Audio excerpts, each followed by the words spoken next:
இன்னைக்கும் நம்ம ஊர்ல நிறைய பேர் மாதவிடாய ஏதோ தப்பான விஷயம் மாதிரியும் மறைச்சு பேச வேண்டிய ஒரு விஷயம் மாதிரியும் பார்க்கறாங்க. ஆனா அசாம் மாநிலம் குவஹாத்தில மாதவிடாய தெய்வீகமான ஒன்னா கொண்டாடுற கோவில் ஒன்று இருக்கு. அதுதான் காமாக்யா அம்மன் கோவில்.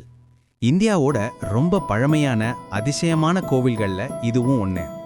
தொடர்ந்து பார்க்கறதுக்கு முன்னாடி நீங்க இந்த மாதிரி இன்ட்ரெஸ்டிங் விஷயங்களை தெரிஞ்சுக்க ஆசைப்பட்டீங்கன்னா மறக்காம லைக் பண்ணுங்க, சப்ஸ்கிரைப் பண்ணுங்க, அப்புறம் அந்த பெல் ஐக்கானையும் அழுத்திடுங்க. இந்த கோவில் சக்தியோட வடிவமான காமாக்யா தேவிக்காக உருவாக்கப்பட்டு இருக்கு. இங்க சிலையே கிடையாது. அதுக்கு பதிலா யோனி ஷேப்ல ஒரு வடிவம் தெய்வமா வணங்கப்படுது. அந்த வடிவம் எப்பவுமே ஈரமா இருக்கும்னு சொல்றாங்க. ஒவ்வொரு வருஷமும் இங்க அம்புபாசி திருவிழா நடக்குது. அந்த 3 நாள் திருவிழாவில் கோவில் மூடப்படுது. ஏன்னா அந்த நேரத்துல தேவி மாதவிடாயில இருக்கிறதா நம்பப்படுது. அதுக்கப்புறம் கோவில் திரும்ப திறக்கும் போது பக்தர்களுக்கு சிவப்பு துணி பிரசாதமா தராங்க. அது காமாக்யா தேவியின் ஆசீர்வாதமா பார்க்கப்படுது. மாதவிடாய இன்னமும் மறைக்கப்பட வேண்டிய ஒன்னா பார்க்குற இந்த உலகத்துல காமாக்யா கோவில்ல அதை புனிதமான இயற்கையான ஒன்னா பார்க்கறாங்க.